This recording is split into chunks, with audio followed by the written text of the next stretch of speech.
YouTube. Thanks for making us part of your day. This is the WrestleMania 41 recap, our own version and spin of it. So I had my guy JC on here, hit me up a while back, and then we were doing about a wrestling show, and I was like, it wasn't the right time. So I was like, maybe the right time is now. The whole WrestleMania around the corner, and WrestleMania just happened this past weekend. So this is the right time to have JC on, co-owner, musician, DJ, artist, producer, sound engineer at Dynasty Entertainment Productions. Studied music productions, music psychology at Full Sail University. Studied music productions and technology at Daytona College. JC, it's been a minute. It's been a while. Thank you for joining us tonight on the program. Yes, sir. Thank you for having me, bro. I've been looking forward to having a little bit of wrestling conversations with you for a while, so I'm honored to be on the show. For sure, man. A lot of things going on in the world, right? With wrestling fans, you like WWE, you like AEW. I like both. Kind of weird. I like just the talent on WWE, obviously, but I love AEW. I love what they're doing. Huge fan of AEW. Sort of like takes me back with Tony Schiavone, JR. Kind of grew up in that era back in the 80s, WCW. So the kind of like is my heart. AEW just surpassed WCW for the longest running wrestling program, 289 plus episodes. They're doing a lot of cool things. AEW, Australia, London, then they're going to Mexico pretty soon. They got the streaming services on HBO Max, weekly on TBS, TNT, Collision, Dynamite, their mother show. Also, Tony Khan purchased ROH. Love what he's doing there. Signed the biggest names in the company. Your candid thoughts on AEW? Where do you see them in the next 5, 10 years from now? And this whole AEW versus WWE thing. Where do you stand in all of this? So I would like to call myself in the middle as well. I enjoy both products. I definitely favor WWE more than I do AEW because I frequent it more often. This is something that I grown up with. But I was a big WCW fan growing up too, so I could see the resemblance in AEW and what they're doing. Being an alternative is always a great thing. Driving competition in the industry is kind of like the driving force of the industry when you look at it. Right. But I do enjoy certain things about AEW. There's certain things obviously I don't like. Not a huge John Moxley fan, so Okay. so that right off the bat, and I wasn't really a huge fan of his in WWE too. So I don't want it to seem like he jumped ship, and I stopped liking him when he jumped ship. Plenty of people jump ship. You got Edge over there. You got Bryan Danielson, who's not really wrestling anymore, but he's over there. So many people that have crossed over. Mercedes Monet. Um, and they're Jericho. thriving. They're doing, yeah, exactly. Look at Swerve too. Swerve Yeah. came from WWE as well. A lot of great talent that's doing great stuff over there. So I just wish AEW would put a little bit more focus on story, but I know that that's not their main, their main entree when they're looking at the wrestling industry. That's why I also watch WWE. You get all the story, more story than wrestling sometimes. Yeah. But I do try to stay in the middle and watch both. Be a fair fan, if you would. AEW partners with New Japan, so WWE partners with NOAH, right? AEW partners with Stardom, so WWE partners with Marigold. AEW partners with CMML, and WWE pretty much buys AAA last weekend. AEW announces a UK tour, so WWE announces their UK tour starting right before AEW's tour. Mm. Is this all coincidence, or is just competition pushing each other to the limit here? I would say it's competition pushing each other to the limits. I think WWE is finally in a place now where they feel not only that they're in the fight, but that they have an upper hand in the fight because of the amount of money that they generate, the amount of time that they've been around the experience. But all in all, it's the social media's perception of Triple H's WWE. We felt so in love with his work in NXT when he was the head of NXT that I Right. think we expected the exact same thing to carry over into WWE. But as you can see, there are some holes that need to be filled in WWE in Triple H's booking, but there's a lot more that he's got to deal with now as opposed to when he did in NXT. Um, but he's doing a great job of, hey, Tony Khan does this. We're not afraid to back down, and we're gonna go ahead and we're gonna go neck and neck with him. Uh, the AAA thing, I was shocked by it. I'm not gonna lie. I was a little shocked by the AAA acquisition. I'm excited to see where it goes. Obviously, people are calling it a fumbled bag by Tony, but Tony's got CMLL and he's got a lot Right. of great talent that's coming in from CMLL. We'll see how that balances out in the next few years, but great stuff to see both big companies out here making these acquisitions and doing historic landmark events like this. You have WWE up here. Where's AEW? All the way in the bottom or right up here? In your No, opinion? I definitely think they're getting there. They're getting there. I don't know if AEW could ever really get to the vast size of what WWE is. I mean, you know the history behind the WWE and how long they've been around, but there's a Yeah. lot of stuff that when you look at wrestling right now, if you were to look back at some of the stuff from the Attitude Era and some of the stuff from old WWE, you can say that honestly, AEW has been around a short amount of time, but like they're doing great things. They are doing awesome things. They are though the perception on social media may be that they're not filling out these arenas or Right. whatnot. They're reaching a lot of people, and the way that you reach people and the demographics in today's time is much different than it was 20 years ago when it was about filling seats in arenas. I mean, there's a lot of other variables to take into consideration to how many people AEW is really touching and reaching. Yeah, I think Tony's listened to that and he's like downsized the venues and the arenas. And I tell you, man, it comes off so good on TV when you have like 5,000 seats compared to like 12,000 seats for a Dynamite or Collision. You could feel the Correct. energy. The people are on top of you. Like it's just a whole new different vibe. And it's good. Instead of trying to get these big arenas, which if you're not there yet, why try to stretch the business? You know what I mean? Stretch yourself thin. And I think having these Right. small arenas, you can feel the energy more on top of the wrestlers, and it's a better TV product. I agree. I think Tony, when they started, they were also at a much higher elevated pace because of the attention that they garnered, the stars that they came out with. Right. Um, but as the years went on and certain things happened, and certain decisions that Tony may have made booking wise or whatnot may have uh, veered away some of that audience that was in the middle, that was an AEW and WWE fan. Some of Right. those things have attracted those fans. They have lost a bit of their fan base in the last 2 or 3 years. People have gone sour to the Chris Jericho stuff. People have gone sour to whatever this Death Riders thing is going on. So there are, complaints there. But if you can tell from this past weekend, there's also complaints about WWE as Yeah. well. Yeah. And I think we're finally at that place where we can have that conversation because for a long time, WWE fans were like, nope, things are great. It's perfect over here. But Yeah. now we're like, where's The Rock? You know what I'm Yeah. saying? I know we'll Yeah. get there, Yeah. but Yeah. we're at that place now for sure. This year's Mania was kind of weird. I think we talked about it a little bit. The build up for it was kind of crazy. The lackluster build up. Back in the day, WrestleMania was this big thing, one night, right? You get like 12, 13 matches all in one 4 hour pack. You're like getting your friends over and all that stuff. Now it's like the buildup was kind of meh. There was no flyover, no national anthem. The ticket prices were through the roof. Mm, $10,000, $15,000. This thing wasn't selling out. So I was just like, I don't know. It's not a mania I grew up watching and wanting that you know what I mean. WrestleMania was the be all end all. So I was right. kind of like not really feeling it, but it is Mania, so I tuned in. I'm gonna watch just because of the talent that's on there and the guys we love and we follow from kids growing up through our ages. So for me, it was just like I'll watch this because it's Mania. I'll watch it. But to be honest with you, I wasn't really too excited about this year's WrestleMania. What say you?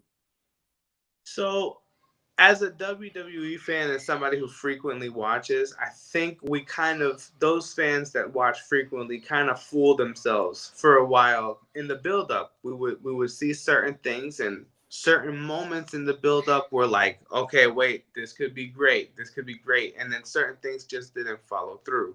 Right. What I will say about the results of it all is I feel like WWE did do a great job of kind of in NXT, when we would get towards a takeover, there would Yeah. be takeovers where it was like, I don't know.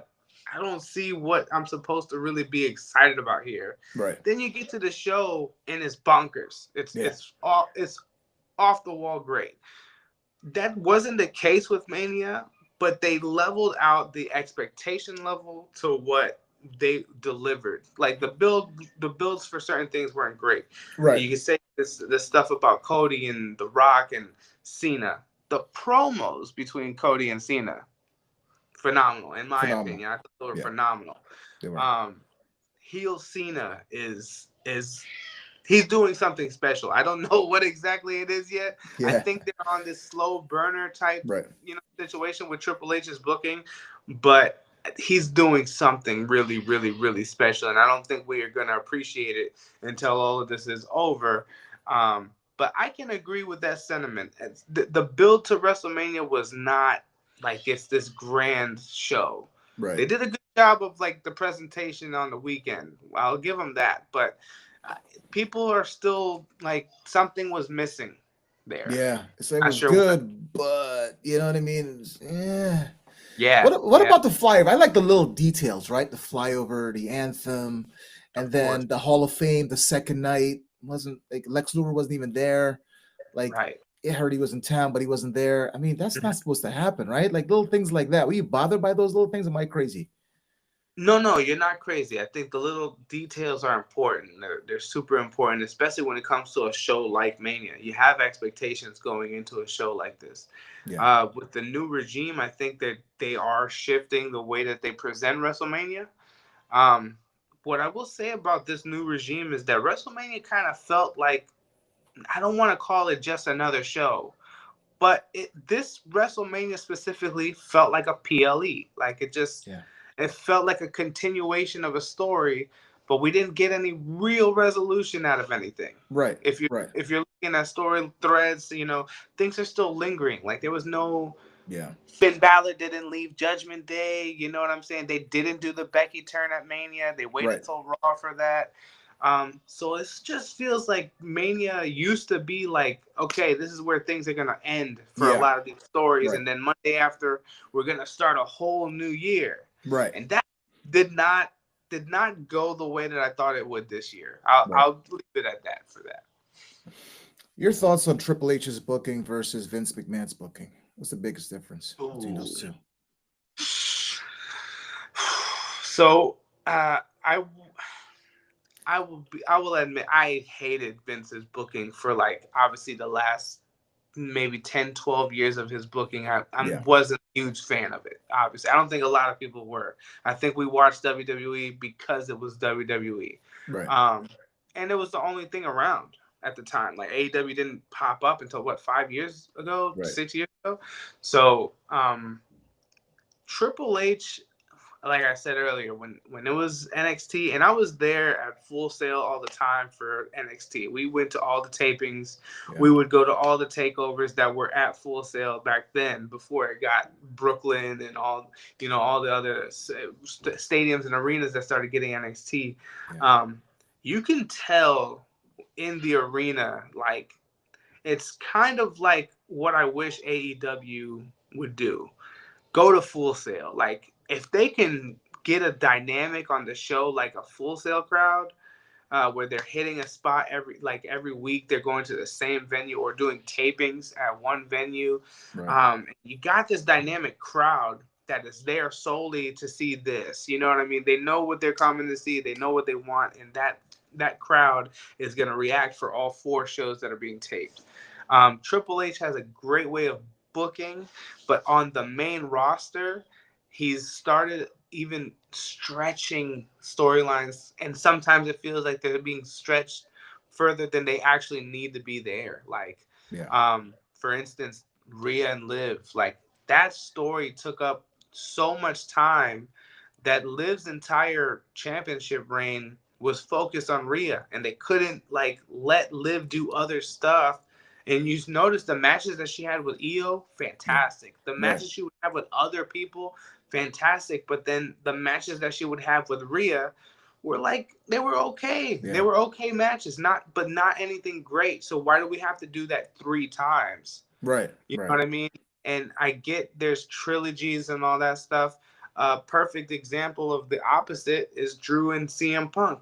Drew and CM Punk had three fantastic, Those are good. all-out Yeah. classics for the year, Right. and they were great. And they had a story that went on a whole year before they even touched. Right. You know what I mean? So I get the storylines being stretched and stuff like that. I enjoy Triple H's way of putting great people in the ring together. Sometimes it doesn't work out. We've seen that happen. Obviously, I think Liv in Rhea is an example of that. But Triple H, I can't deny that he does great storylines. Yeah. You know, Yeah. I can't solely give him credit for the bloodline stuff, but what he did do leading into WrestleMania 40 and the way that they had to shift things around when The Rock got involved and the crowd reacted a certain way, I have to commend them on that. You know, I think he's definitely got his finger on the pulse of what is supposed to be happening in WWE. Seems like he's like a storyteller, right? With Vince, it was like maybe a couple months and then that was it. You move on. Triple H kind of like stretches it out, and sometimes, like you Yeah, said, you got to be careful because you get pigeonholed, like Liv, like being stuck in that one place in that rut, and you really can't showcase what you can really do with other people, mix it up with other people. So you got to be right. kind of careful. It's good in the one way, but the other way, it's kind of like you don't want to get stuck in that medium. Well said. So WrestleMania becomes the most successful event in company history. I saw that today. You're not Hmm. surprised, right? Not Of surprised at course, all. of course not. Despite of what we say and what people might say and not being sold out and whatever ticket prices, yada yada yada, people still showed up, right? 120 something thousand plus showed up. So the most successful in company history. So night one, triple threat, right? Roman Reigns versus CM Punk versus Seth Rollins. No wise man, no belts, no storyline. I mean, this match, um, it was something else, man. It had you on a roller coaster, right? Like a swerve, like Punk and then Roman, and that guy was like, wait a minute. We both wanted Seth getting over in this match. To me, he needed it the most, right? But the way Correct. how it was done, it was just beautiful. How Paul Heyman just sells everything, facial expressions, how he's outside of the ring. He's just looking at him. He's just telling a story. You don't have to even look at what's going on in the match. You can look at Paul and be like, "What's going on here?" Right. What a roller coaster that was. That match. Your opinion? Fantastic, fantastic main event. You kind of almost wish nights got switched. Yeah, I kind of feel like yeah, Cena Cody should have ended night one. Triple Threat should have ended night two. That's just yeah, my opinion. Because both matches did their own respective thing. yeah, But like everybody's saying, man, the actual in ring work, the cinema that was yeah, portrayed in the night one main event, the triple threat, like you said, everything with Paul Heyman and everything that they did leading up to this match. yeah, The build for this match was solid. yeah, I feel yeah. like we knew what this was, why it was happening. Nobody had any questions about what the match was about, Right. and it delivered on every end. I mean, we still have answers that need to be, or questions that need to be answered here, obviously, with the way that Triple H is booking this thing. But man, they delivered. They delivered. Punk has been a part of some great, great matches in this run that he's having. Yeah, Roman as well. We only see him every so often. So when we see Roman, it's a big deal. yeah, And his matches in the past have been known to have been, okay matches. They're just really long, dramatic matches. This was the opposite. This was. I feel like this was shorter for a Roman Reigns match. Um, the in-ring action, the passion that was delivered in the match, and, yeah, and we talk about Paul Heyman's facials and the way he sells everything, but man, the way Roman was selling from the moment that he got in the ring yeah, to the moment that the he got turned on was incredible. yeah, Having the Ulafala in his hands, looking at Paul like, I can't even give you these anymore. yeah, That hit differently for me when he had to put the Ulafala in the corner. He was a tribal chief without a tribe. yeah, Truly, what everybody has been prophesying for him for the past year has finally come to a culmination where he literally had no one. yeah. And they did it, man. They did a great job with that match. They really did. The entrances are pretty cool too, right? I mean, Cult of Yeah, Personality, Living Color singing that was pretty dope. what a video. Romans. Yeah, that what a tribute that was. That was really cool. And Seth Rollins always brings the heat. Yeah. Where does Roman and Punk go from here? Are they going to form an alliance now? Maybe SummerSlam down the road? Could possibly see what we saw in Raw, right? Braun Breaker getting involved now. That was the first thought that crossed my mind. I saw maybe a night one main event of SummerSlam being Punk and Roman versus Yeah, Braun and Seth. That would be a banger. That yeah, would be a banger, man. yeah, Braun is so good in the ring. yeah, Um, so explosive, but makes everything look so real. yeah, You would think these guys are like dying in there with him, but he's fantastic. And to have Seth and Paul by his side now, that brings a whole nother level and dynamic to it. I really hope that that's the direction that they're going for. yeah, Um, Punk and Roman seem to have like this weird relationship. I feel yeah, like, you know what I yeah. mean? Ever Right, since the War Games stuff, it's like there's a respect there, but right. nobody really wants to acknowledge Acknowledge it. it. Yeah, You literally know, acknowledge it. Yeah, literally, yeah, literally. yeah, yeah, yeah. So I look forward to seeing where that goes because I can see that also turning into Punk versus Roman at some point, and I Yeah. think that's really what everybody really wants to see before Punk gets out of here. This kind of reminds me of the Dangerous Alliance with Paul Lee back in WCW with Medusa. You think Becky joins possibly this stable? I I could see it happening. Yeah. In my opinion, I would love if they would keep Becky away from Seth on screen because Okay. it hasn't worked out in the past very much. But if they can do it in a way where, you know what I mean, they can both be themselves and not have to really harp on this. I guess I'm looking at it from like a different perspective. When they were on screen before, they were both baby faces, but Right. nobody really wanted to see them as baby faces. Right. So in this dynamic, who knows? With Paul Heyman, bro, I feel like Paul Heyman makes everything he touches gold. Yeah. So Becky joining the new Heyman alliance would be incredible. I feel like that could work wonders for them all. For sure. What should their name be? Are they gonna have a name? Are we gonna have a name down the path here? These guys, what are they gonna be called? Do you think?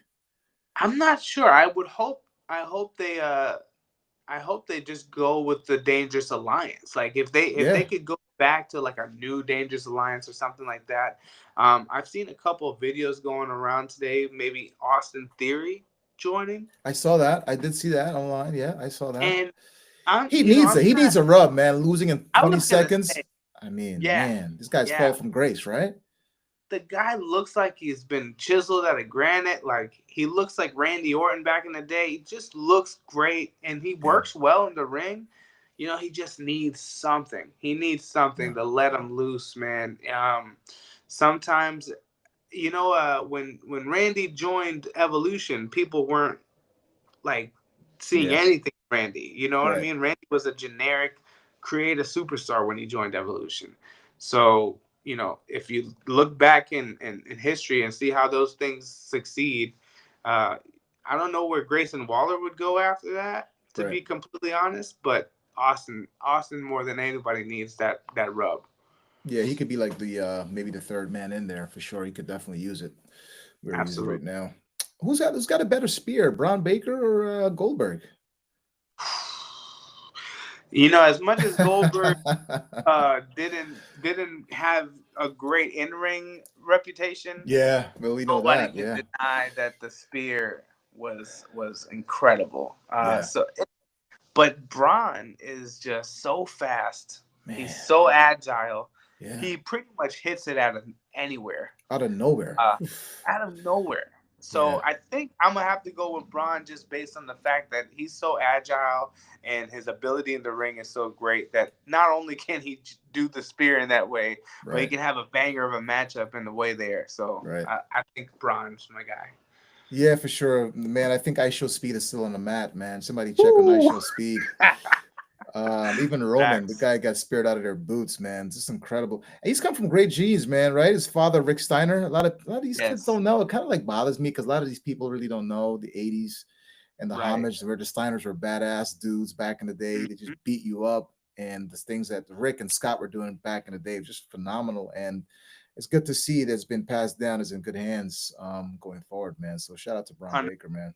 100%. I was a big Steiner Brothers fan back in the Yeah, day. Yeah. I remember seeing them come out at WrestleMania 9 to fight the Yeah. Head Shrinkers. Head Shrinkers. And Yeah. yeah, man, and that was really like their run that didn't really matter. They had so Right. many other things going on before and after that were great. But man, the Steiners were fantastic. And that was in WrestleMania 9 in Vegas too. And look at that. Years later, Braun Yep, Breaker. It's just Braun Breaker doing the yeah. same thing, coming Yeah. out there and doing the thing. But shout out to Dom Mysterio, dog. Shout out Oh, to Dom. Dom he's hilarious. Greatest IC champion of all time, right? Of all time, I've heard. Of all 20-year time. vet, 20-year vet, man. 20-year vet. Absolutely. Man. What do you think was the? I know you've been asking me questions, but I have a question for you. Yeah. What do you think was the pop of the weekend On night 1 or night 2? out of both nights? Oh man. Well, Jey Uso is gonna get a big pop, no Right. matter what. I think his Right. pop was crazy, and the triple threat was really like the swerves, the oohs and ahs. Those are pretty cool. Mm-hmm. But I tell you, night 2, that the pop those women got, man, that was phenomenal. That match, I think, was the best match of that card that night, night 2. Those girls, that could have easily been a main event. Those girls tore the house down. Tore the house Easy. down. Yeah. Easy. Right. 100%.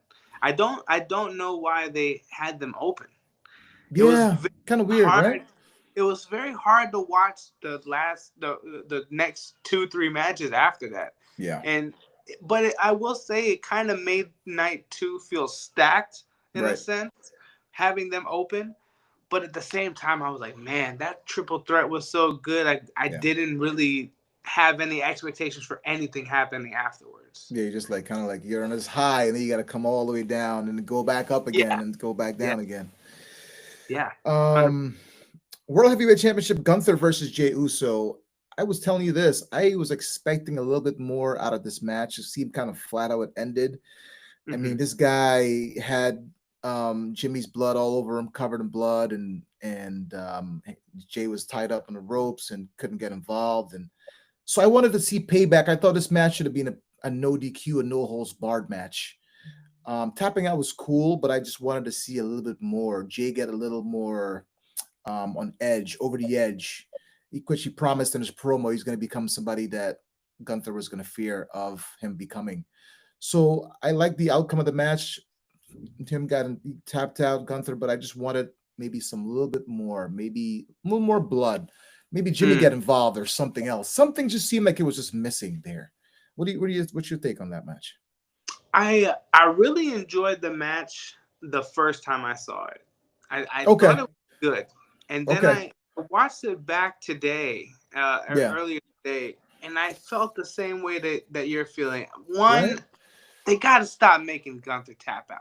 That's gotta, we just call him Walter again. Just call him Walter. Yeah, Walter was a badass, right? Yeah. You know what I mean? Yeah. I just feel like having him tap out and tap out so quickly. Yeah, they even try, right? Like a rollover, and like I'd rather him pass out than tap out, right? Yeah. I mean, I agree with that 100%. Because even in the build towards it, when Uso started having that crazy promo right before Mania, where he had kind of already lost it after Jimmy been massacred in front of him, you can get a sense that like Gunther was like a little scared.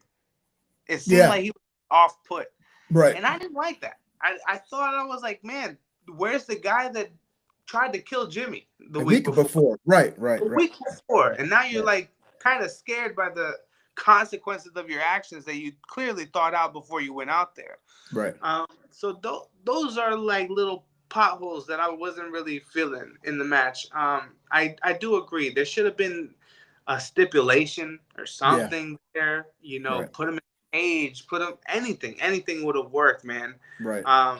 Last man standing would have been nice, and they didn't have to open up the night. Right. I get the Jey Uso pop in the beginning of the show, but I just felt like the same way you feel. I feel today when I watched it was just there was something missing there, and there was not enough animosity coming from Jay's side after the promo that he had the night before or the week before. it kind of led you to believe he was going to go down this dark path and he was going to do something that you're not expecting him to do besides him being a babyface. And I just Right. didn't get that. So I'm just like, like it's just, and Gunther tapping out so fast. I was just like, it just rubbed me the That wrong felt way. And off. I text you right away. And I was like, I don't Yeah. know, man. It was kind of Yeah. flat. It just felt off. Like something was off about it. And you watched it today, you felt the same way. So where does Jay go from here, man? I thought Sami Zayn had an angle where you see Sami Zayn was going to go after him, right? The camera like backed up a little bit, and you're like, Yeah. he's going to do Yeah. it, and then it didn't happen. This was kind of a tease, right? We call it a business, so you can see Right. Sami Zayn going after this title sometime soon, right? I think so. I look at the landscape with now Jey Uso being the champion, and I'm kind of in a place of like, well, okay, who's gonna challenge Jay right now? Yeah, They haven't really done a great job of building up the heel side of Raw to where it's like, okay, we have a bunch of people that can go after Jey Uso for the title now. right. And like all I'm left with is turning Sammy heel. Yeah. Because I definitely don't want to see Jimmy turn again and No, have another Jimmy J run. Then nobody needs to see that. no. Chad Gable is out there, or Chad, El Grande Americano, yeah, whoever wants to come around and show up to work that day. There's not a lot of heels though. We're missing a lot of people. Bronson Reed's not around because of his injury. Kevin Owens is not around because of his injuries now. yeah, A lot of heels. Drew's on SmackDown, so I don't know. Sammy kind of seems like the only person that makes logical sense at this point to go for Jay. So I hope yeah. that gets stretched to maybe doing SummerSlam. Right. But I'm struggling to find out who challenges before that. Yeah. But shout out to Jay, man. He worked his ass off, and it's good that he's got this strap for now, and we'll see 100. what he does moving forward. The championship match, WWE Championship match, Tiffany Stratton versus Charlotte Flair. I mean, it could have been something great. It should have been the match of the night, but we saw what happened in recent weeks with the promo he's had, and Yeah. Charlotte tried to ruffle her feathers and push the rookie over the edge, and she retaliated, and it was just cringeworthy. Mm-hmm. They tried to fix it, but it was just damage was done already. Sad to see what happened between these two. It was like because I was really looking forward to see these two tear the house down, but entrances were okay, but the match just seemed a little wonky at times, a little off at times. What say you? I think they had too much time, Okay. match wise. Okay. The and I agree with everything you said with the build towards the match, the promos. They had so many awkward moments leading Yeah. into Mania Yeah. that and this was a dream match when you Yeah. think about it. When Yeah. Tiffy NXT, that's all people talked about was when she gets to the main roster and she goes face to face with Charlotte. That's gonna be amazing. Yeah. You know, they're both so talented, so agile. Their ability in the ring is fantastic. There's nothing wrong with their in-ring ability. Correct. Their chemistry in the ring would pop up at times during the match, and then it would fade away. Yeah. And I think that had a lot to do with their actual dislike of each other. I think, Yeah. And Charlotte seemed like somebody that did not want to be one-upped in every asset of the match. Now, I'm not saying that she didn't sell or she didn't give to Tiffy at all in the match. She surely did. But it seemed like for every big spot that Tiffy had, Charlotte was going to try to do something to one-up it or kind of downplay the spot for Tiffy. Right. So that made the match dynamic weird. I think in all, when I rewatched it again, good match, good solid match, good championship match. Good for Tiffy for winning. I was really happy with the result of the match. Right. Just because if Charlotte would have came in and won, that would have felt very off. Yeah. Especially after everything that Yeah. happened leading up to the match. It would have felt very weird for her to just come in and win. There was no real need for it. Yeah. She's one of the greatest of all time, though, right? My top 5 for sure, Charlotte of all time. But 100%. she just has these weird moments, the whole Becky thing, right? Now this. Mm-hmm. I mean, this we're not going to talk about her personal life. We're just talking about in the ring what we see on TV. But it's just maybe she's the problem here. I don't know where she goes from here. another promotion or what she does, but she just seemed to not want to put talent over. I don't know what it is, and somebody's going to take her spot. You can't be a top forever, right? Just extra stratus, right? You can't just be there Right. forever. You got a point in time, you have to give back to the business, right? The business has done so much for you.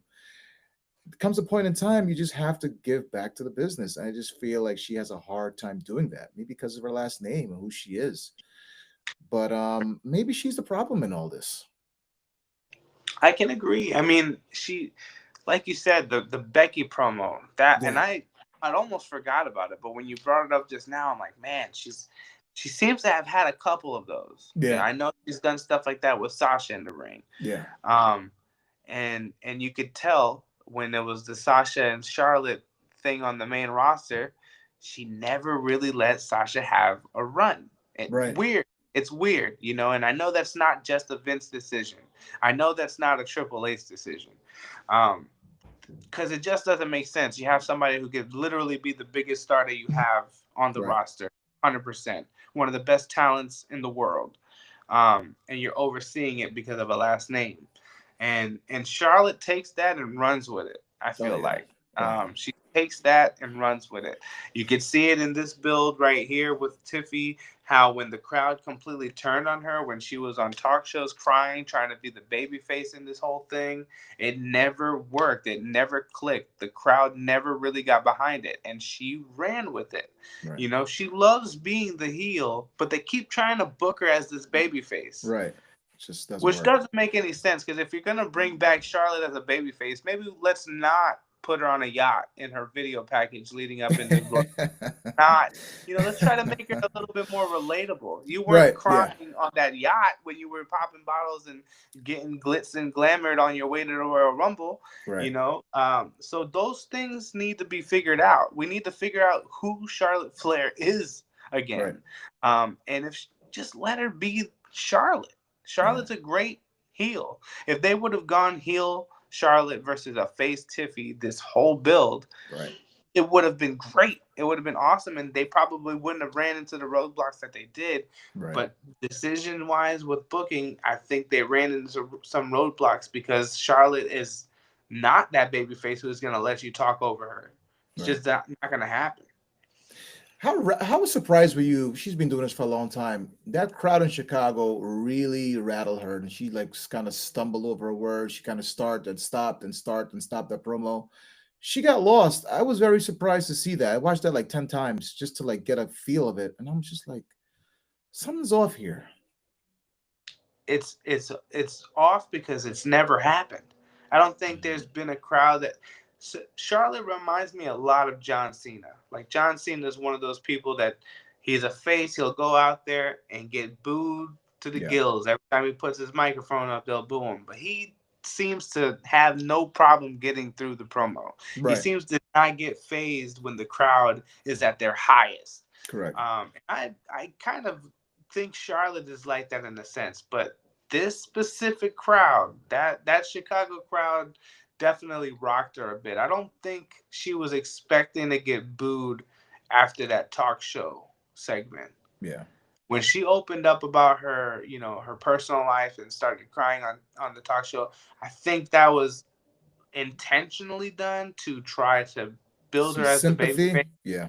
Yeah. some sympathy Yeah. behind her, and she did not get that from Chicago. Chicago did not. It almost seemed as Chicago didn't watch that. You know what I mean? They didn't Yeah. see that segment, so they didn't care. You know, certain fan bases too, right? We know we've been doing this for a long time. New York, Boston, Philly, Chicago, even LA. Those are tough crowds, man. They can see through the BS. And if you're not selling it, they don't like you. They don't like you. They don't care who you are, face or heel. They'll let you know how they really truly feel. And That's that's what right. we got. That's exactly what we got. Where do you have Charlotte, by the way, of all time, top five of all time?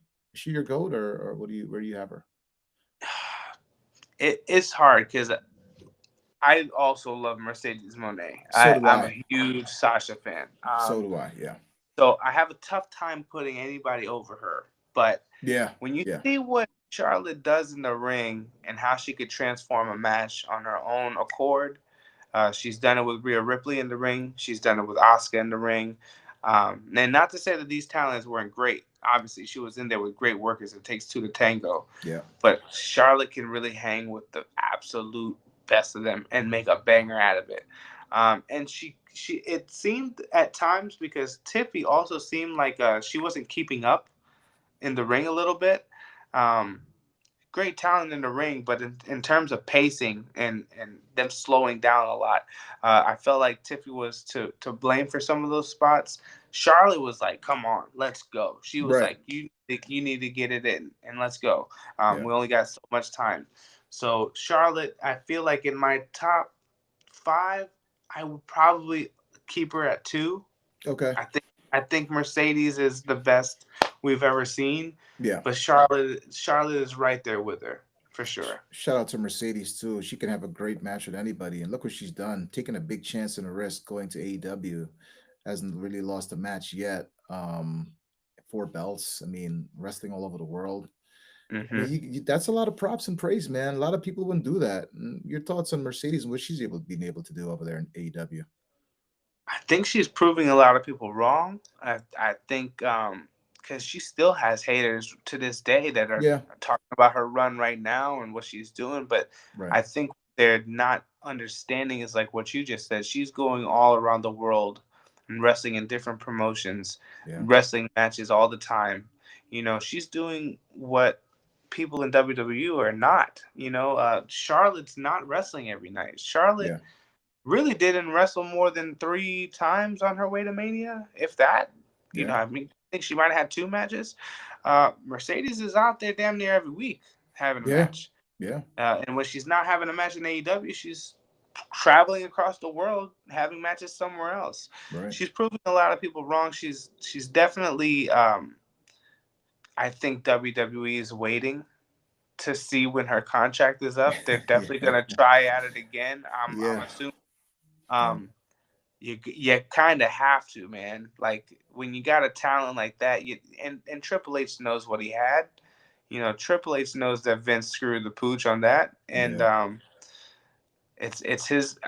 I would love to see Sasha come back and have a run in WWE, but I really do like what she's doing in AEW. I think Yeah. she has a lot of stuff to still do there, and a lot of people to put over, hopefully at some point. But right now, she's the belt collector, baby. That's She's it. not losing no time soon. 4 belts Monet. 4 belts Yes, Monet, sir. man. Shout out to Yes. Sasha Banks, man. U.S. Championship match: LA Knight versus Jacob Fatu. You and I love Jacob Fatu. All gas, no brakes. His entrance was pretty cool.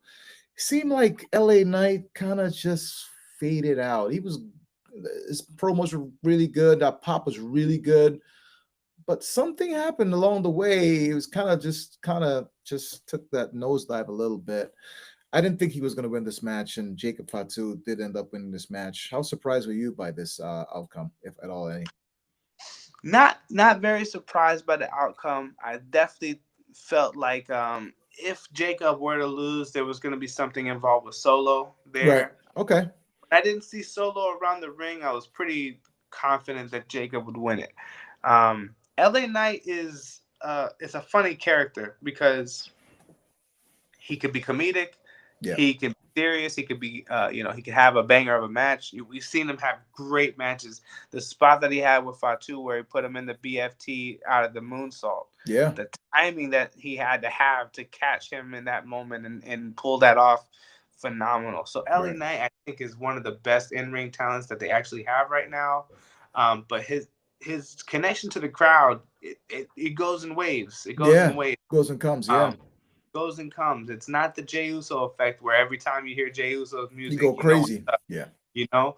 Um, but I hope LA Knight can grow into something. I feel like they need to put him on Raw or something. There's something needs to change. He needs Right. a different landscape. He needs new people to be around. He's been on SmackDown a really long time. They they can't put him in the top card because Roman was dominating it for so long that right now I don't know if LA is ready for a match with John Cena. But I would love to see a LA Knight John Cena match before John gets out of here. And I feel like if we put him on Raw, let him do his thing over there a little bit, get his momentum back up, we could definitely see that maybe Survivor Series or something like that. John's got 26 more appearances, right? So we'll see. I mean, Tyson Fury did have a match with Cena last year at Mania, so I mean, LA Knight could, right? I mean, why Yeah, not? yeah, hundred Your percent. your take on Solo, man. He's a weird cat too. Like he's hot one minute, kind of like in catering the next. What to do about Solo, man? How do you get him back on the straight and narrow here? I feel bad for Solo, man. Solo got the really, really short end of the stick Yeah. after having to be the villain of the WWE for the entirety of the beginning half of the year, Mhm. from Mania to SummerSlam. It's really sad that they didn't see enough in Solo to like even give you the inclination that he could win the title from Cody, or that they never went full on with Solo to where it felt serious. Right. It Everything kind of just felt forced. And right when Solo was really at his peak, honestly, he was doing great promos. He was becoming comical. He was a meme every week. Yeah. Uh, and it was like, man, what's not to see in the guy? Because he's talented in the ring. He doesn't have great matches, but he's Solo. He runs through people. That's what Right. he's there to do. He's not in there to have a 5-star classic.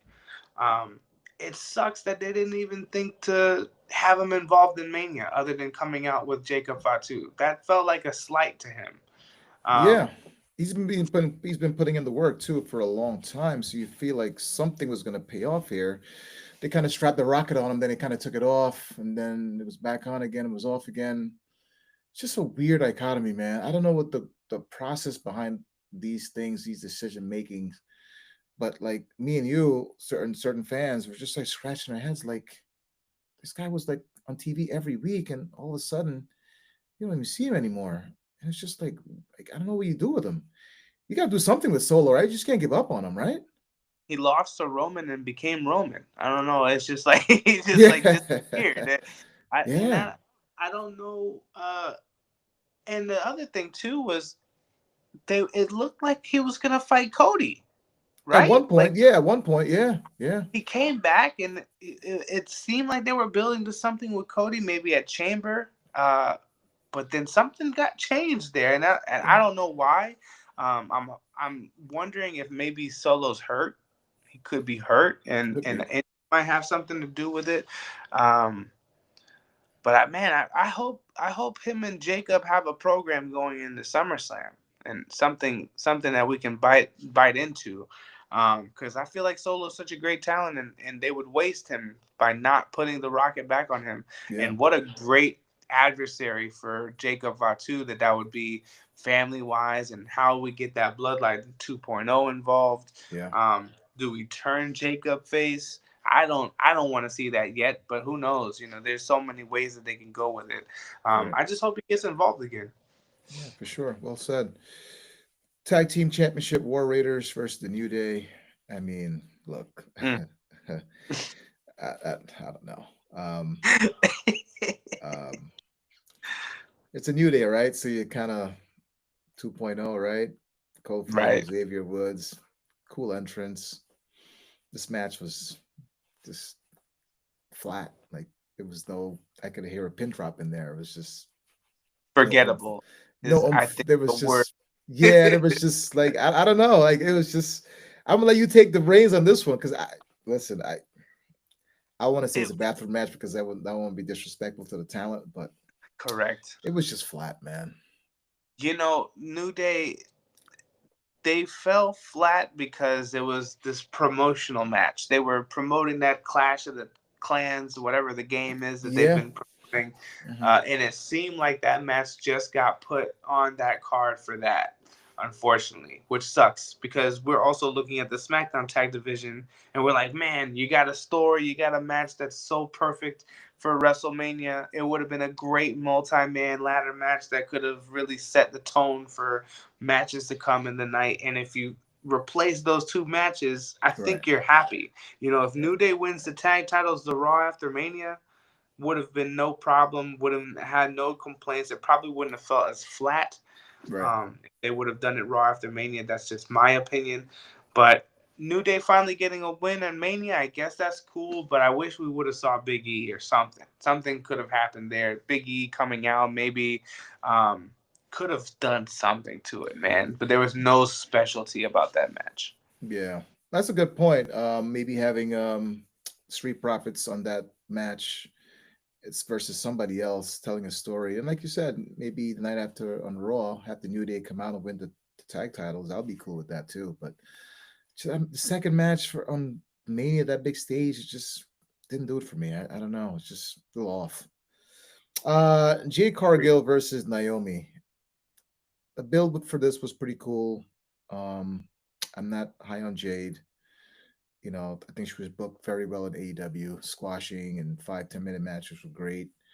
Um, I was a little hurt that she left, but Mm-hmm. taking that aside, WWE has been different road for her. She was in NXT for a while, and they kind of got her up to speed, and the whole angle happened. She got hurt, and Naomi was the one that did it. Um, to me, the match is okay. Nothing special. Nothing like memorable. I would love to see Naomi get the win, but Jade Cargill got the W. But and then I saw her staring down Flair a couple of weeks ago. I'm like, she's not ready for that. That's wait, she's not ready for that. Flair No. destroy her. She can't go 15, 20 minutes. That's the matches Flair has, 15, 20 minutes. And Jade's not ready for that yet. What say you? Are you high on Jade? Are you meh on Jade? Where do you see her? She gonna be around in WWE for a while? Everything other than her in-ring work, Yeah. I'm over on Jade. I love what she does outside of the ring. Okay. Um, in the ring, she she just not there yet, unfortunately. Right. It's still seems very green. Still screams that the other person is carrying her through the match. Um, Naomi did her thing, man. Naomi did a great job of doing that match, working Basically, especially. basically carrying her pretty much through the match. Yes, yes, and that was the thing too. It was like it just felt like. Hold on one second. I'm No sorry. problem. No problem. All good. Yeah, it just felt like she was basically carrying her in that match, Naomi. And she's a pro, right? Pros pro, that's what pros do, right? They kind of help each other out. While you're kind of like stuck and trying to figure out if maybe you got lost, kind of bring you back in. And that's what Naomi kind of did with this match. But Jade is still green, man. She's got a ways to go. Yeah, I think Jade just needs to get into the ring more. To be honest, Right. she's not getting enough ring time here. She's not getting enough uh, runs. There's been no build or no program with Jade that you can say, okay, these matches were great. All of her Right. matches in WWE have been tag team matches for the most part. I feel like there's people that are surpassing her right now because she's not getting any in-ring work on SmackDown. You know, you Yeah. got people like Michin on SmackDown. You've got Piper Niven on SmackDown. Now you've got not Isla Dawn, You got Julia. It's really, Alba Fire. yeah. So many people who are Roxanne like Perez and Vakir. Those girls are all, in my opinion, your opinion too. I would think that those girls are all above her right now. I think. 100%. All these girls that are coming up in NXT have already surpassed Jade and are kind of being stuck in NXT right now Yeah. because people like Jade kind of clogging up the system right now, Yeah. unfortunately. Um, but in in that we hope that right now when she's now back and she's got this win on her belt right now after Naomi, hopefully we start to see a little bit more of her on SmackDown, starting to do some good matches, maybe a program. Right. I can see her having a program with Chelsea Green Okay. for the U.S. Championship. That would be cool, and I feel like maybe Jade needs that a little bit. Maybe she needs like that a title, a singles title, so that she could do what she did in AEW, just running through people. Yeah. I think they're trying to build towards having an eventual match between Jade and Bianca, but the same way you feel about her and Charlotte, I feel the Yeah. same way about her and Bianca. I feel like Yeah. Bianca would just run circles around her. Yeah, for sure. Would you rather Jade probably be in NXT before she got called up to WWE? Maybe Raw or SmackDown. NXT would probably been the way to go with her, 100%. knowing what She we would know have been now. so much. Yeah, so much. She would have been able to get her runs in. She would have. been in the ring with the likes of a Roxanne Perez, like you said, Cora Jade, Yeah. so many talented women. I mean, look at the women's division in NXT right now. You got Kaylani Jordan, Sol Ruka, uh, what's the girl that just came in from Australia? Zarya. Oh, Zaria. Okay, yep. Zaria. Zarya. Yep, yep. So many, so many talented females. Jordan Grace. I didn't even Yeah. about Jordan Jordan Grace. Grace. Yeah. All great matches that could be for Jade. I don't know why they threw her into the main roster so quick, but she missed a big opportunity to get better in NXT before she got on the main roster for sure. I mean, these big names, right? I mean, you got to get humble sometimes in life. It's okay to go to NXT and hone your craft and learn the angles, learn how they wrestle. Because WWE and AEW, they're like two different companies here, and they wrestle differently, right? The style's different. So for me, Huh. I would have loved to see her go to possibly NXT to hone her craft, learn the basics, and then get called up. And you would have probably seen a better product than what you see now. But what do we know, right? What do we know? What do we know? Exactly. Right. Rey Mysterio versus El Grande Americano. I mean, we were talking about this as Rey's a veteran. Why was he wrestling the night before? He needs to be in a better spot. He should be doing something else, mic time or a promo or a run-in or maybe something. But him wrestling was kind of meh. Kind of, I didn't like that fact. And here comes Ray Phoenix, right? Talk about a big spot. Seemed like he wasn't Hmm. really comfortable for that spot as yet. Um, he's been wrestling for a long time too, but it seemed like it was like a little rushed. Would you prefer somebody else besides Ray Phoenix to fight El Grande Americano? And your thoughts on Rey Mysterio wrestling before the night before the big show? Terrible, terrible decision to have Ray wrestle on SmackDown. Right. It was unnecessary. I know it was a 6-man tag, but you just sitting there with your hands and on your head, just saying why, Yeah. why would they put him in that position? This guy's a vet. He's got a history of injuries that go back before we even saw Ray. Um, it sucks. It sucks that Ray had to miss Mania for something so slight, so little, and meaningless, like a 6-man tag with American Made. Um, but huge, huge spot for Ray Phoenix, and for him to be in that spotlight right away Yeah. was a little bit jarring, I think. But I think the crowd was excited to see him. Um, good for him. I don't know honestly who else they could have picked to fight El Grande Americano, only because I mean they could have gone Dragon Lee, but then that match just seems like a throw off. It just Right. Dragon Lee doesn't have any star power to him, at least in the WWE, to where that would seem formidable for him to just come in and replace Ray. So I think they got the biggest shock value that they could by just putting Ray Phoenix out there. Yeah. Granted, throwing him in there with Chad Gable is probably the best decision they could have made because they did great with what they had, and yeah, man, I don't know anybody else that they could have picked for that. Yeah.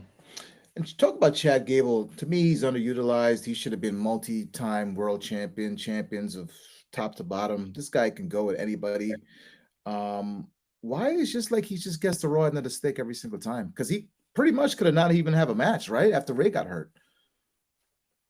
Yeah, I think that was important for them to make sure he had a match because he missed last year's Mania as well, which is crazy Yeah. because the crowd definitely wanted to see Gable versus Gunther last year.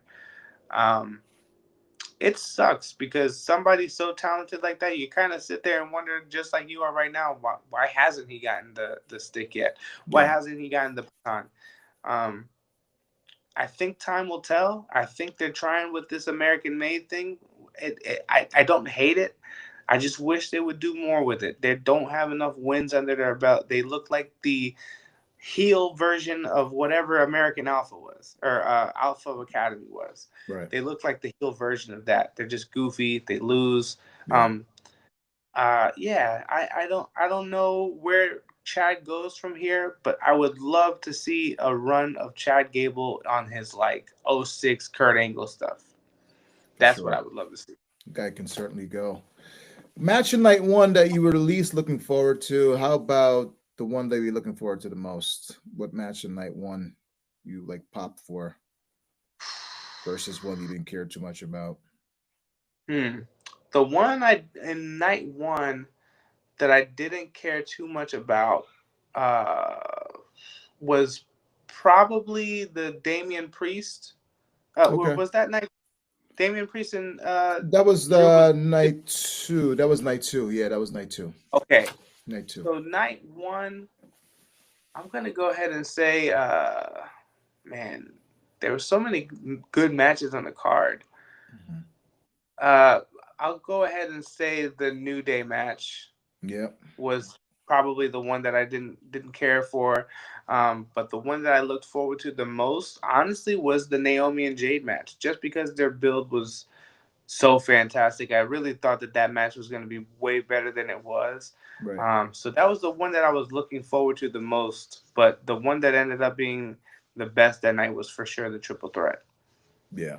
100%.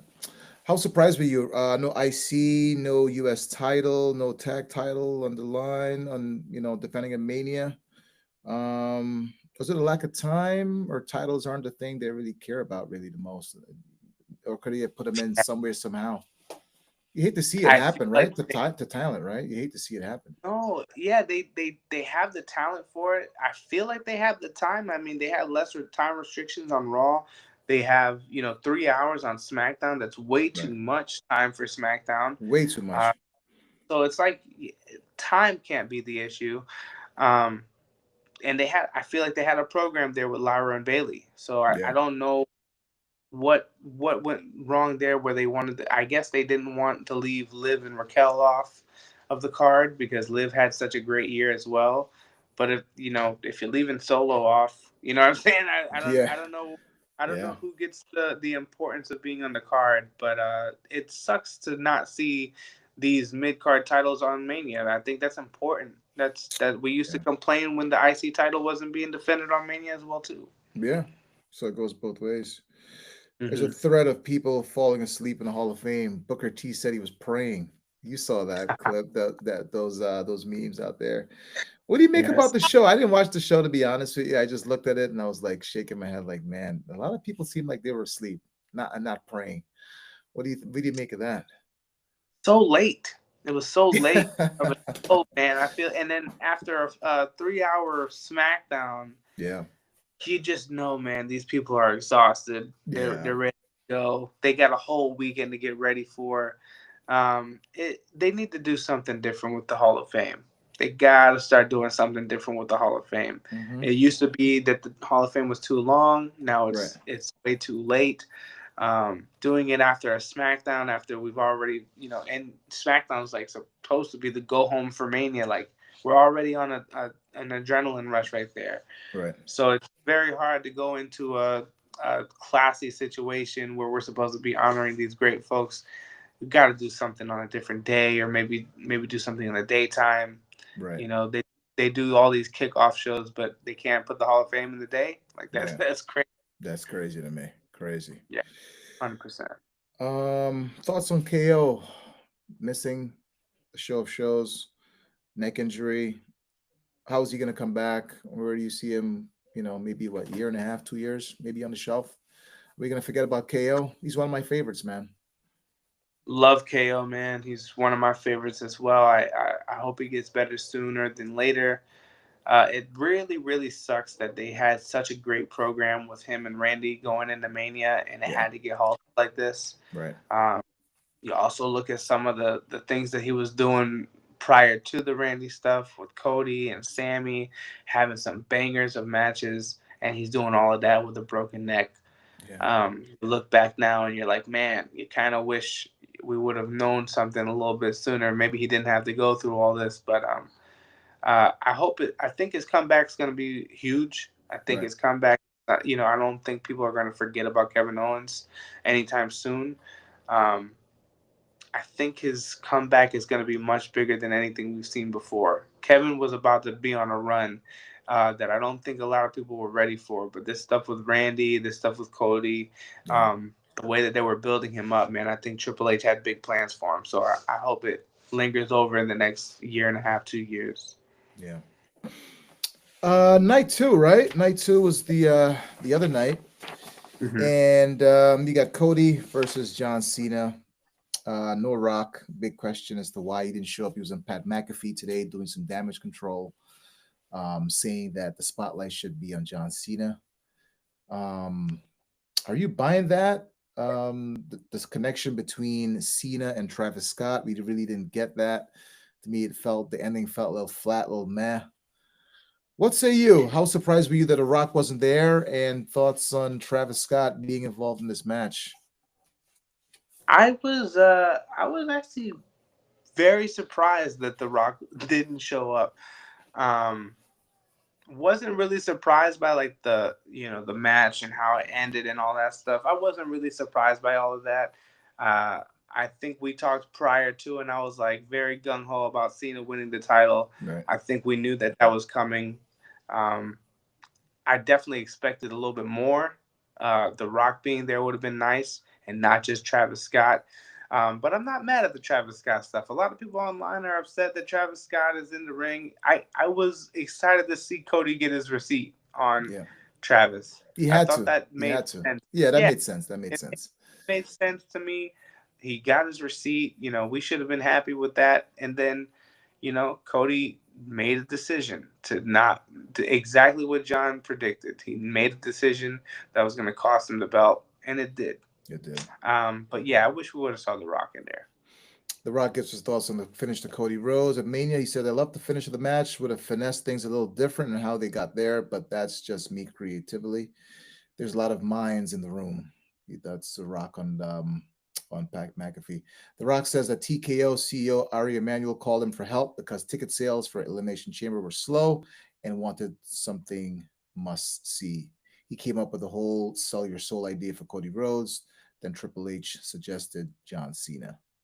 So there you have it. But our guy, John Cena, man, 17-time world champ. Thoughts on the match? Could have been better. Could have been a little more roller coaster ish. Are you happy the way how it was done? I love the result. I Okay. love the result. The match itself, not so in love with it. It was a John Cena match. I'm not Yeah. upset because it was a John Cena match, and I think our expectation levels from what we've gotten with the Bloodline and previous endings to WrestleMania that we've gotten the last few years, we got a little spoiled, Yeah. and I think everybody was kind of expecting the same thing this time around. Maybe getting a Bloodline effect with The Rock coming out and Austin coming out to defend Cody and all of that stuff. Um, I think that was the case, but I think at the same time, John had to do exactly what he had said he was going to do leading up in the Mania. Right. Right? I think that that's the way that this heel character works. Is if John is true to what he says, um, and does exactly what he says he's going to do. When he says he's going to ruin wrestling, Yeah. that's what he means. He's not here. He's not here for 5-star classics. Right. Um, so I think he's training the audience to garner their expectation levels. Are you buying the whole heel thing, the persona? This is who John Cena really is. You buying into it?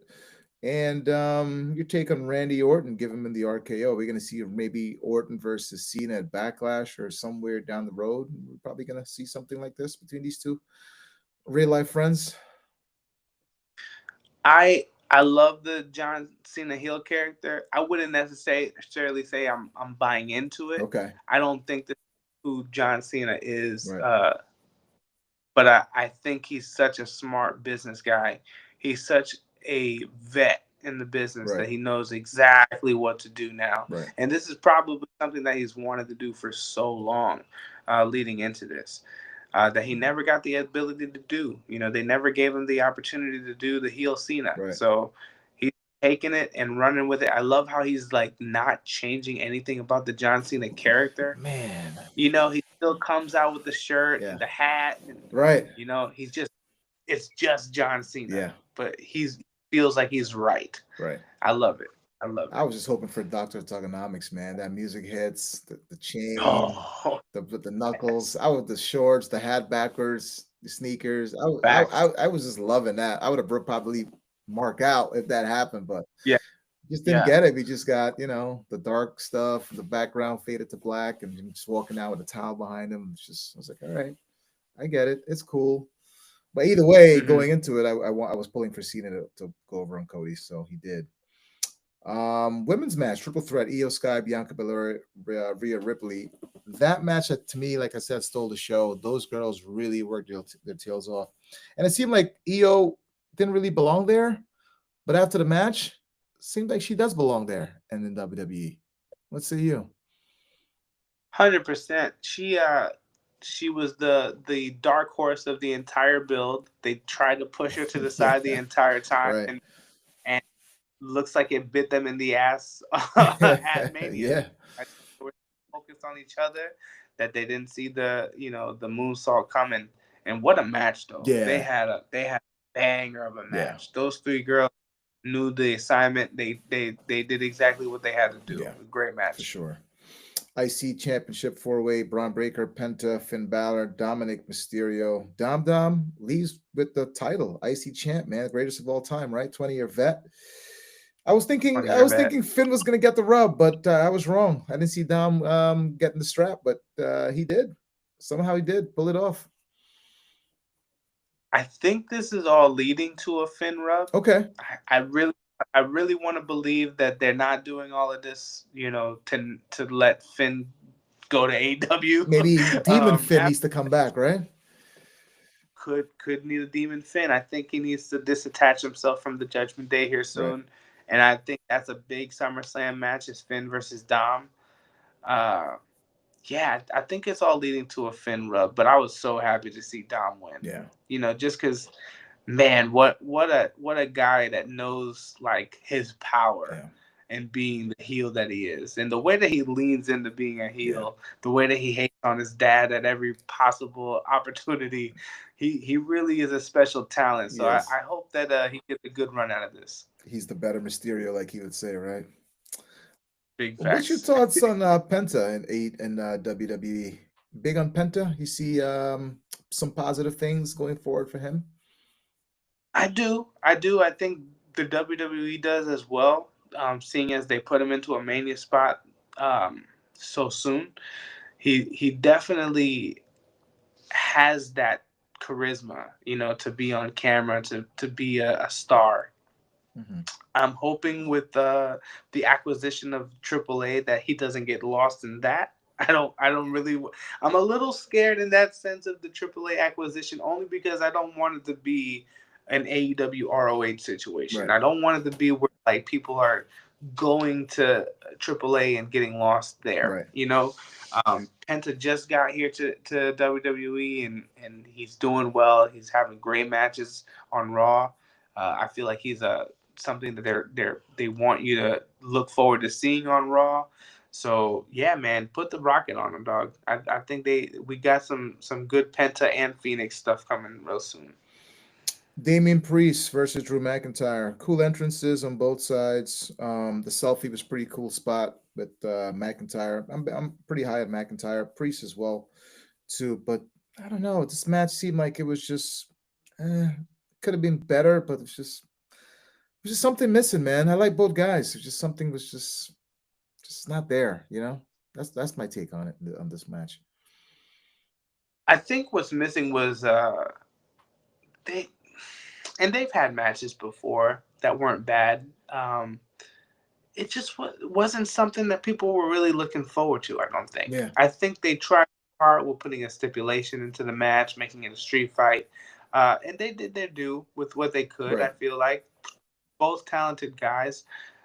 Solid match. It wasn't bad, but like you said, there was nothing really special about it. There was nothing, and to be fair, I didn't really get the meaning of the match. I didn't understand what the crux of the actual situation was. What Right. was the real beef there, other than we're two guys that are now on SmackDown and Right. we're two big guys and one can't be in one other's way.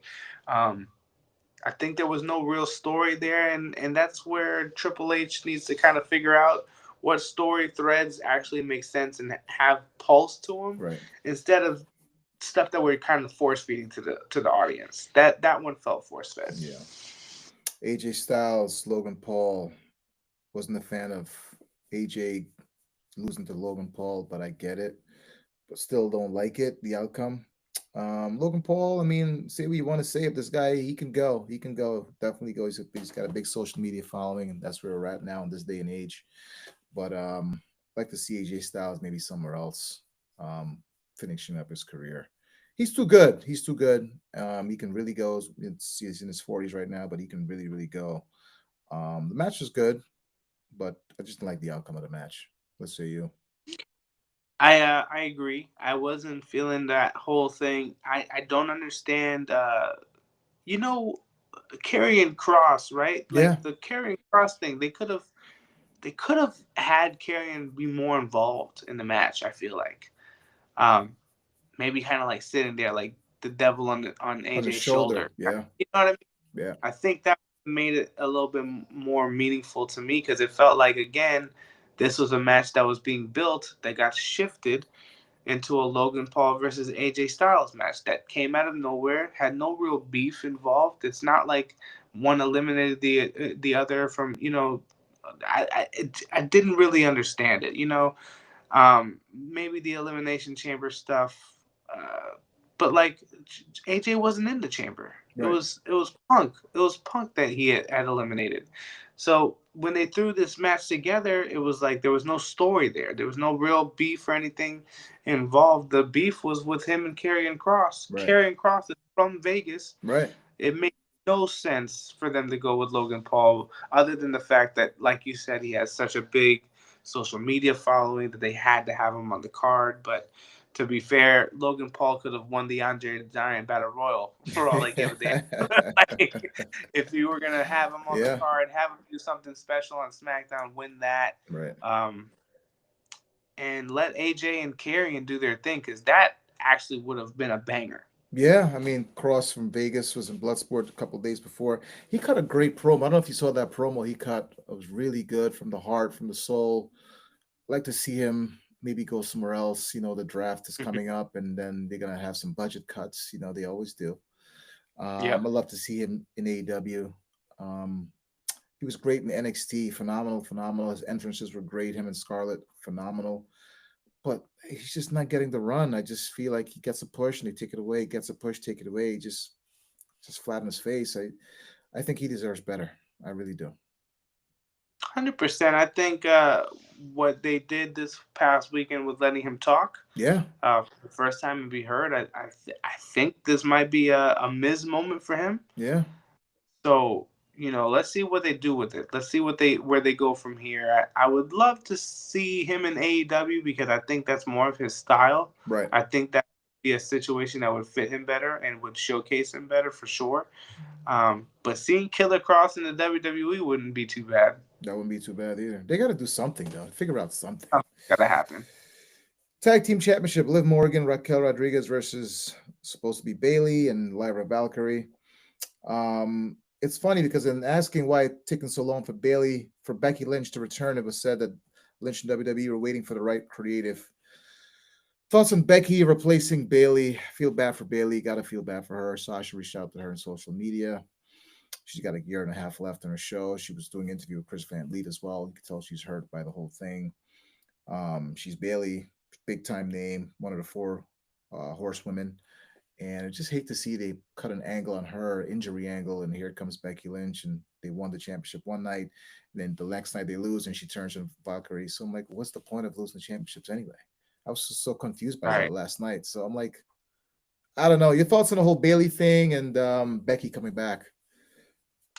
What wasn't a huge fan of this whole situation. Yeah, Bailey missing out on Mania when she won the title last year at Mania. yeah, Uh, just it left a sour taste in my mouth. I'm a huge Bailey fan, and I think she's so underutilized in WWE. And it even when she had her title run, didn't really feel like they were behind her.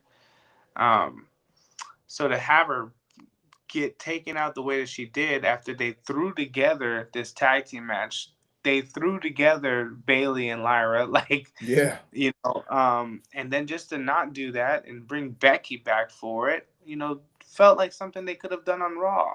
Yeah. I'll be honest. I don't think Liv and Raquel had to lose the titles Right. for a big pop moment with Lyra holding the two belts for 3 seconds. I don't Yeah. think that was necessary. Yeah. 100%. Um. Yeah. So it's just Bailey. You think she goes to AEW when it's all said and done? A year and a half left on the contract. You think she goes? I could see it. I could Okay. see it happen. I think that all depends on. I don't know how long Mercedes' contract is. I think that would depend on that as well. I feel like they kind of want to do something together. Yeah. I see Bailey showing up for a lot of Mercedes events outside of the country and stuff like that. When Mercedes is out here traveling, doing her thing, I see Bailey supporting her. Right. I could see it. I could see her going to AEW, and who knows where AEW is going to be in 2 years and what that place would look for her. Yeah. No KO. Randy Orton's got open challenge. Here comes Joe Hendry. At first, I didn't like it. I was telling you, I didn't like it. But I got back to thinking, like, all right, you can't have Malachi Black come out and lose because he's gonna be in SmackDown next week, this week, and then Rusev is back in the company. You can't have him come back and lose. And it's Right. Randy Orton's 20-year anniversary, right? You can't have Orton go down for the 1, 2, 3. So Correct. yes, it does make sense when I go back and I thought about it. When you said it to me, you're like, it's the right move. This guy's over, man. He's over. He took 2 RKOs. Randy gave him a pat on the back, and he was actually singing a song, and everybody was jamming. It was a moment. It was a moment. This guy's over, man. Joe Hendry. So over. And more than him being over, what a pivot. It gotta give a testament to Triple H, because that's a pivot, man. You go and get somebody who got the pop when the entrance happened. The spot with the RKO when he did the turn to the camera, Phenomenal. Yeah, that was cinema. Yeah. And it's the perfect guy to put in the ring with Randy that could take the L real quick and nobody really get affected or lost out of it. Doesn't hurt him at all, even though he's a TNA champion, right? Doesn't hurt him at all. Correct. And they were selling for him on commentary. Yeah. They made a good argument for him. So that's why I thought originally, I was like, you know what, this isn't too bad. I was also hoping for like a big return at first. But as soon as I heard Joe Hendry's music, I was like, oh, got it. I know where we're at now. That thing is catchy too, man. I started singing that song, man. I'm like, damn, I hate to see this, but I was like, when I spoke to you about it and thought about it, I was like, yeah, it kind of makes sense. It makes sense. And what a spot for Joe, man. I mean, having that crowd in Vegas singing that song, and that tells you where that is at in wrestling right now. That's pretty cool. For sure. Match of the night you're at least looking forward to in night 2, and the one that you were looking forward to most in night 2. I think the match I was least looking forward to, honestly, was the it's a toss up between Drew and Damian, or the AJ and Logan Paul match. Yeah. Okay. For my most 100% Cena and Cody. was the match I was looking forward to the most. The match that took the cake was definitely Triple Threat. Yeah, those girls brought the house down. Could have easily been the main event for sure, 100%. Easily. Who had a better night? Night 1 or night 2? Originally I thought night 2, but I really think night 1 was better. Yeah, just because of that main event. That main event kind of sold me on everything, right? Felt complete. Yeah, and night 2 didn't. We got an ending. We got an ending in the first night. Yeah. I agree, 100%. Thoughts on AEW surpassing Nitro the other day, and what would you tell Tony Khan? One piece of advice, if you can tell Tony Khan, what would you tell him? Take the belt off of Moxley, dog. Okay. Man, just do it already. Yeah. But you know what? I think they're in such a good position right now with everything going on in the industry, with everything that they got going on with the Max deal. Mm-hmm. They've got such bright future ahead of them. They have so many stars on there, uh, from Takeshita to Osprey to Ricochet to Omega to the Bucks to Swerve to Mercedes, and so many great talents that they have in that company, and Yeah. ROH as well. Right. Um, they are making leaps and bounds in a much quicker pace than any other company has in time, and I don't think they get enough credit for that. Right. Uh, I think the internet is way too sour on them, Yeah. Yeah. um, and I get the arguments, but it's okay to love two companies, man. It's Yeah. okay to watch both of them, and it's okay to have discrepancies on both ends too. So Right. hopefully things keep going up for AEW this year. Timeless Tony Storm or Tiffany Stratton? Who's more over right now? Tony Storm, 100%. Yeah. She's coming far away, huh? Tony? Tony, man, my wife, who doesn't really watch wrestling like that, Right. she Tony Storm. She understands it. Yeah. She loves it. She falls for it every time, and Yeah. that's a character that will be talked about for the rest of time. For sure. Any advice from Mariah May? What would you tell her? She's going through a lot right now. Man, she's in a weird position. I think I would tell Mariah to go where she feels she will be best showcased. Okay. If she's not comfortable with the run that she's had in AEW, um, and she feels like she needs I mean, I think she also sees the land of opportunity in WWE, because you got NXT and you've got the main roster. Right. A lot of people don't really talk about that NXT women's lineup, but Right. man, Jada Parker, Kaylani Joy, I can list them all. Yeah. She would do wonders over there. Now, people could see it as a downgrade, but NXT really is popping right now. It is. It's getting back to black and gold days. I don't think it's quite at that level, but it's definitely getting back to the black and gold days. And I would love to see Mariah May in NXT. One name who would benefit leaving AEW or WWE at this point in their careers? Hmm, that's a good question. Right now in AEW, who would benefit? I Yeah. think Sasha. I think Mercedes would benefit Okay. coming back to WWE in this point in her career, because who knows how much longer she's got. Um, and I think there's open-ended stories that are there for her. Okay. I think she wants to end it there too. WWE, I would agree to AJ Styles.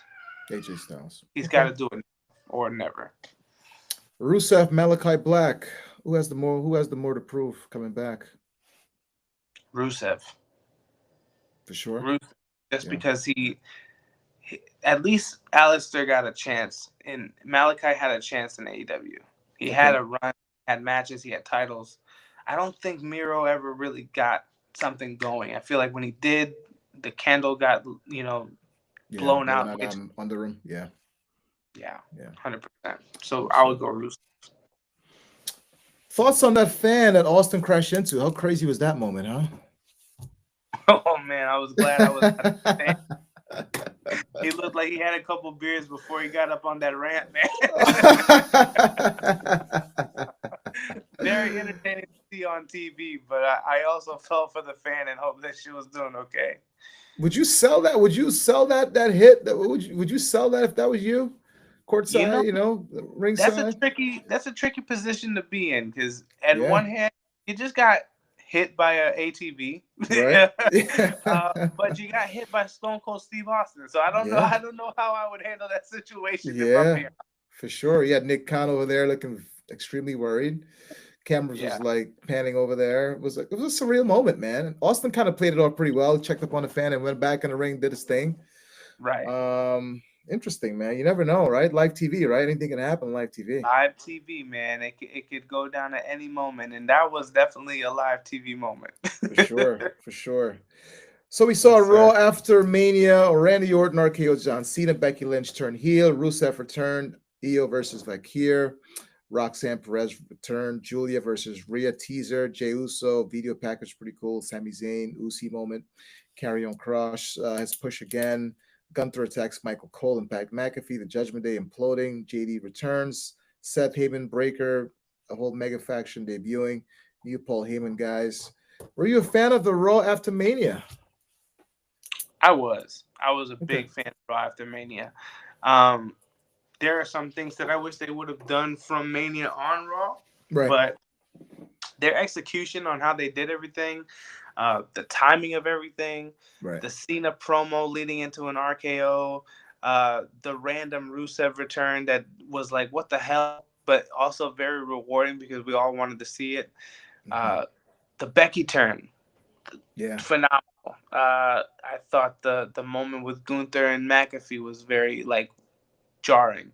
Yeah. Um, yeah, man, what a great way to do a Raw after Mania. I felt like we haven't had one of those in a long In a time. long, long time, right? So that kind of hit the hail on the head, right? I mean, you see like you Right. have people, the talent, like younger talent, older talent, a mixture of something different of where they want to go. Are you high on Julia, by the way? Julia versus Rhea teaser, perhaps? Yeah. Oh yeah, I'm a big Julia fan. I think she can go with the best of them too. I think her and Charlotte would do crazy work in the ring, Right. but her and Rhea, that would be fantastic. You got the singing thing going on, right? Yeah. Album on iTunes. When did you know you were good at this music thing? Probably, man. I don't know if I know that today. I don't, I think I just enjoy making people dance. I Okay. love the party atmosphere. I'm also a DJ, so I like setting the vibes and singing has always been something special to me. And music has always been something special to me and my Right. family with my Okay. Dominican roots. It's something that we cherish, man. We love music. We listen to it all the time, Yeah. and yeah, I would say I realized that I was good at something when I was in a crowd, in front of a lot of people and was seeing the eyes. When I saw all the eyes kind of moving with me wherever I was going, Right. I felt that I had finally captivated people's attention and I was doing something right. Yeah. Um, yeah, I uh I think that was around 2017 is when my drummer came up to me. I was like, "Hey man, like something about your stage presence. Right. People Yeah. are like very uh Gravitated towards you, right? gravitated toward, yeah, Yeah. yeah. Yeah. So that's a very cool feeling, but a very weird one at the same time. What would your entrance music be like if you had a choice? Walking down that aisle, Howard Finkel, Mm, it's from probably Daytona, you know? Fink was the man. I love Fink, man. God rest his yeah, soul, man. yes, love Fink, man. I Yeah, for I sure. think that would be something along something rock wise to go Okay. into the ring. I always love a good rock sounding theme song going into the ring. Okay. Um, which is surprising because somebody probably would have thought I would have said reggaeton or some hip hop or something. Man, I love me some Yeah. good rock theme songs though. It's like Kane's Finger 11, Yeah. Chemical. That Right. is a banger to me. Something like that would be great. That hits hard, man. That hits hard. Yes, sir. Daytona. What's it like being in Daytona? Have you ever been to the Daytona 500? Never plan on going there at some point. I have been to the Daytona 500. Daytona is a very in and out city. It's Okay. small. You come and you go, Hmm. but it's fun, man. It's got its own aesthetic. It's very Florida. Yeah. Very Florida. Yeah. Are you born and raised in Daytona, by the way? Born and raised? Born and raised, yes, sir. Wow. Yes, I sir. didn't even know you were Dominican the whole time. I thought you were like maybe Puerto Rican. I didn't know you were Dominican. Yes, sir. Or Yes, sir. DR. Both my parents are Dominican. Right. I was born and raised in Daytona, man, and just been a Florida boy my whole life. What are your top five Dominican foods? Top of your head. Top five. Hmm. Top is gonna be plátanos. Okay. Plátanos off the top of the head. Okay. There's a dish, the pernil con arroz con guandules, Okay. is incredible. We have something called they call it it's basically this trio. It's salami, fried Okay. salami, fried cheese, and you get some plantains in there. That's one of my favorite meals to have for sure. Un mori soñando, which is a Okay. drink. That's a top five as well. And man, what's another good Dominican dish? I'm not huge on like the what's the one that they mofongo. Like I'm not a huge mofongo fan, Okay. but people always talk about that. Um, mango, Mango. Okay. mango, a Top good old five. yes sir. All right. How Top about five. top five artists of all time? Who do you got? From rap to music to any kind of genres of music. Who you got? Who's in your wheelhouse that you gotta like must gotta listen to no matter what? Okay, top five. I'll say Prince. Okay. I'll say Mike. Okay. Bad Bunny. We're gonna say. Ooh, I'm leaning. I'm leaning. Let's go ahead and put Whitney in there. Okay. Soul. Okay. Whitney in there, and then Stevie Wonder. Wow. That's a good top five, man. That That was would be my top five for sure. gotcha. Being Dominican, we saw what happened about 2 weeks ago in jet ski, that club collapsing, and those people got rest their souls and they passed away. Some baseball players, singer that died as well. Shed some light in that situation. Scary. You play in venues before all the time. So now I'm like looking up and where I'm walking and just like Yeah, roofs. I was just bugged out for like the first week after it happened. Shed some light in that situation for us. yeah. It's an unfortunate situation that that would even go down. It's terrible. And it seems like something that the venue owners knew about. That's what's the sad part. Yeah. Got staff in here sweeping up debris for a week prior to accident happening. Right. Uh, it just goes to show you the lack of attention to the to structural codes and all this stuff that comes into play when a terrible accident happens like this. You're Right. trying not to look at the logistic sides of things. You're trying to mourn and pray for these people that just lost their lives, but at the same time we're looking at the reason that these people lost their lives and whose hands is that in. So I pray that we get some resolution out of all of this. I hope this is a lesson for the country to move forward to, and how to handle these types of situations. And Sure. shout out to Ruby Perez, who is one of the greatest of all time, man. God bless his family For and sure. everybody in the PR. For sure. 5, 10 years from now, man, what are you gonna be doing? What's JC gonna be up to 5, 10 years from now?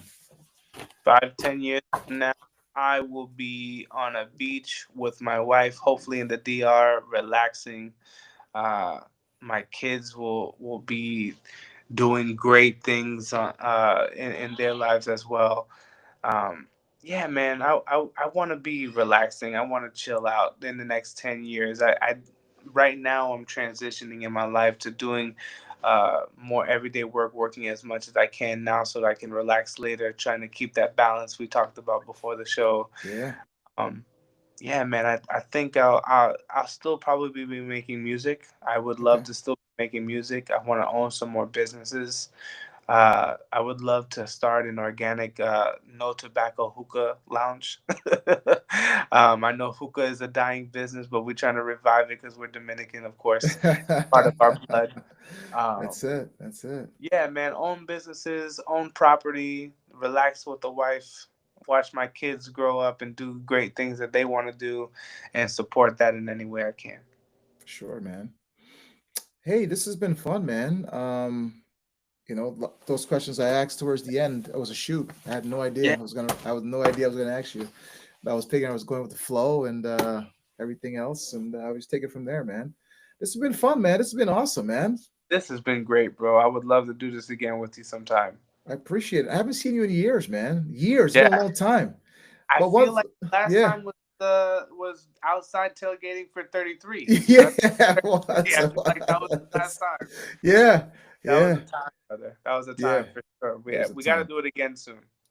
maybe let's do an 80, maybe an AEW, right? Maybe Full Gear or something like that, end of the year or something like that. We could I'm do that. down. I'm Yeah. down. I would love that. You let me know, man. I thank you for reaching out to me, and this was perfect timing, man. You got back to me, and I appreciate you and appreciate the time you gave to the show and to us today. And let's do it again, man.